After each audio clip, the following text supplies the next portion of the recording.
ये कहानी तब की है जब नेपाल में राजतंत्र हुआ करता था, यानी कि राजा रानी और उनका साम्राज्य। हिमालय की गोद में बसा नेपाल एक ऐसा देश है जिसको बहुत ही शांति पसंद देश माना जाता है। पर साल 2001 में यहां एक ऐसा हत्याकांड हुआ जिसने ना सिर्फ नेपाल बल्कि पूरी दुनिया में अशांति फैला दी थी, क्योंकि उस हत्याकांड में पूरा नेपाल शाही परिवार खत्म हो गया था।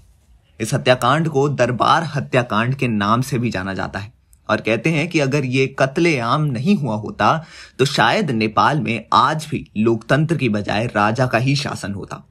इस कहानी में लोगों का गुस्सा है, उनका प्यार है, सत्ता की लड़ाई है, नफरत है, रिश्ते हैं, षड्यंत्र है। एक कहानी के अंदर दूसरी कहानी है और यहां तक कि एक सदियों पुराना श्राप भी है। कहानी शुरू होती है साल 2001 के नेपाल से और उस समय का नेपाल आज के नेपाल से बिल्कुल अलग था, क्योंकि साल 2001 में नेपाल में राजशाही हुआ करती थी। हालांकि पूरी तरह से राजशाही नहीं थी, क्योंकि उस वक्त नेपाल में राजशाही के अलावा संविधान और संसद भी मौजूद थे। पर फिर भी सबसे बड़ा शासक और सबसे ज्यादा शक्तियां राजा के पास ही थी। साल 2001 में जब ये नरसंहार हुआ तो उस समय नेपाल के राजा का नाम था राजा वीरेंद्र वीर विक्रम शाह। राजा वीरेंद्र, उनकी पत्नी रानी ऐश्वर्या, उनके बड़े बेटे युवराज दीपेंद्र वीर विक्रम शाह जो कि क्राउन प्रिंस भी थे, और उनके छोटे बेटे राजकुमार निरंजन वीर विक्रम शाह नेपाल की राजधानी काठमांडू में अपने शाही महल नारायण हिती दरबार में रहते थे। विक्रम संवंत 2058 ज्येष्ठ 19 यानी 1 जून 2001 की रात इस नारायण हिती महल के त्रिभुवन सदन में डिनर पार्टी चल रही थी। उस पार्टी में राजा वीरेंद्र के परिवार और उनके रिश्तेदारों को मिलाकर कुल 22 शाही मेहमान मौजूद थे, और क्योंकि एक शाही लोगों की प्राइवेट पार्टी थी इसलिए उसमें शाही मेहमानों के अलावा किसी भी बाहर के इंसान को आने की मंजूरी नहीं थी। यहां तक कि महल के जो सुरक्षा कर्मी और राजा के बॉडीगार्ड थे उन्हें भी जिस जगह पार्टी होती थी वहां रुकने की इजाजत नहीं थी। रात करीब 8:50 पर अचानक महल के अंदर जिस त्रिभुवन में ये पार्टी चल रही थी वहां से गोली चलने की आवाज आती है। वहां से कुछ दूरी पर महल के जो सुरक्षा कर्मी और राजा के जो बॉडीगार्ड थे, पहले तो उन्हें कुछ समझ में नहीं आता। इतने में उन्हें फिर से गोली चलने की आवाज आती है और इस पर गोली चलने की आवाज लगातार आ रही थी। ऐसा लग रहा था जैसे कोई मशीन गन चला रहा हो। इसके बाद महल के सभी बॉडीगार्ड त्रिभुवन की तरफ भागते हैं और इसी बीच लगातार फायरिंग की आवाज आ रही थी। तकरीबन 5-7 मिनट की लगातार फायरिंग के बाद रात 8:57 पर 2 सिंगल शॉट पिस्तौल की फायरिंग होती है और फिर ये फायरिंग का सिलसिला बंद हो जाता है। इसी बीच महल के सभी बॉडीगार्ड त्रिभुवन सदन में पहुंचते हैं, मगर वो जैसे ही अंदर दाखिल होते हैं उनके होश उड़ जाते हैं, क्योंकि पूरे कमरे में खून खून ही था। त्रिभुवन सदन के बिलियार्ड्स रूम में जहां पार्टी हो रही थी उसके फर्श पर 11 लोग खून में लिपटे पड़े थे और उन 11 लोगों में से एक नेपाल के राजा वीरेंद्र भी थे। उसके बाद जब सुरक्षाकर्मी बाहर गार्डन की तरफ गए तो उन्हें वहां से 3 और घायल लोग मिले। उन तीनों में से एक रानी थी, एक युवराज दीपेंद्र थे और एक राजकुमार निरंजन थे। उसके बाद सभी घायलों को उठाकर गाड़ी में रखा जाता है और वो लोग तुरंत हॉस्पिटल की तरफ निकलते हैं। सबसे आगे राजा वीरेंद्र की गाड़ी चल रही थी, क्योंकि वो नेपाल के राजा थे और उन्हें बचाना सबसे ज्यादा जरूरी था। अच्छी बात यह थी कि कई गोलियां लगने के बावजूद भी उनके शरीर में हरकत हो रही थी।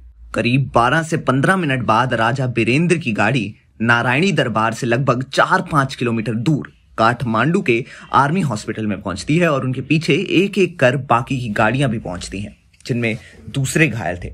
हॉस्पिटल पहुंचते ही डॉक्टर सबसे पहले राजा वीरेंद्र का इलाज शुरू करते हैं और किसी तरह उन्हें बचाने की कोशिश करते हैं, मगर अफसोस की राजा बच नहीं पाते और हॉस्पिटल पहुंचने के कुछ मिनटों बाद ही रात 9:15 पर दम तोड़ देते हैं।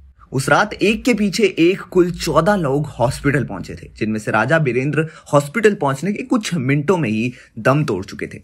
इसके अलावा 8 लोगों को हॉस्पिटल पहुंचते ही डेड घोषित कर दिया जाता है। उन 8 लोगों में राजा की पत्नी ऐश्वर्या, उनका छोटा बेटा राजकुमार निरंजन, उनकी इकलौती बेटी राजकुमारी श्रुति, उसके सगे और सबसे छोटे भाई राजकुमार धीरेन्द्र, उनकी 2 सगी बहनें राजकुमारी शांति और राजकुमारी शारदा, उनके बहनोई और राजकुमारी शारदा के पति कुमार खड़का और उनके चचेरी बहन राजकुमारी जयंती थी। बाकी के बचे 5 घायल लोगों को तुरंत इलाज शुरू किया जाता है, मगर उन 5 लोगों में से जो सबसे महत्वपूर्ण इंसान था और जिसकी जान की कीमत सबसे ज्यादा थी वो थे क्राउन प्रिंस दीपेंद्र। हालांकि बाकी के 4 घायल लोगों की जान भी उतनी ही कीमती थी जितनी कि युवराज दीपेंद्र की, मगर क्योंकि युवराज दीपेंद्र को नेपाल का अगला राजा बनना था और उनकी हालत में बाकी के घायलों से ज्यादा सीरियस थी, इसलिए उनकी जान बचाना बहुत जरूरी था। युवराज दीपेंद्र के अलावा जो बाकी के 4 घायल लोग थे उनमें राजा बीरेंद्र की सगी और सबसे छोटी बहन राजकुमारी शोभा, उनकी बेटी श्रुति के पति कुमार गौरख, उनके छोटे भाई राजकुमार ज्ञानेंद्र की पत्नी और उनकी चचेरी बहन केतकी थी। इन चारों घायलों के इलाज के बाद डॉक्टर ने इनको खतरे से बाहर करार दिया, मगर युवराज दीपेंद्र की हालत अभी भी क्रिटिकल थी, क्योंकि वैसे तो उन्हें सिर्फ एक ही गोली लगी थी, मगर वो गोली सीधे उनके सर में लगी थी। एक 9 mm की गोली उनके उल्टे कान के पीछे से घुसकर सीधे कान के ऊपर से बाहर निकल गई थी। उसकी वजह से वो कोमा में चले गए थे, इसलिए उन्हें आईसीयू में वेंटिलेटर पे रखा गया था। इधर नेपाल की जनता को इस हत्याकांड के बारे में कोई खबर नहीं थी, क्योंकि इस घटना के तुरंत बाद नारायण हिती महल के बाहर जाने वाले सभी कम्युनिकेशन लाइन को बंद कर दिया गया था। मगर फिर अगले दिन यानी 2 जून 2001 को इस घटना के 14 घंटे बाद सुबह लगभग 11 बजे नेपाल रेडियो के कार्यक्रम को रोककर ये ऐलान किया जाता है कि कल रात 9:15 पर राजा बीरेंद्र वीर विक्रम शाह का देहांत हो गया और अब उनकी जगह नेपाल का अगला राजा दीपेंद्र वीर विक्रम शाह को घोषित किया जाता है।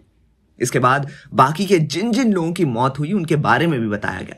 ये खबर सुनते ही नेपाल के लोग सन्न रह गए।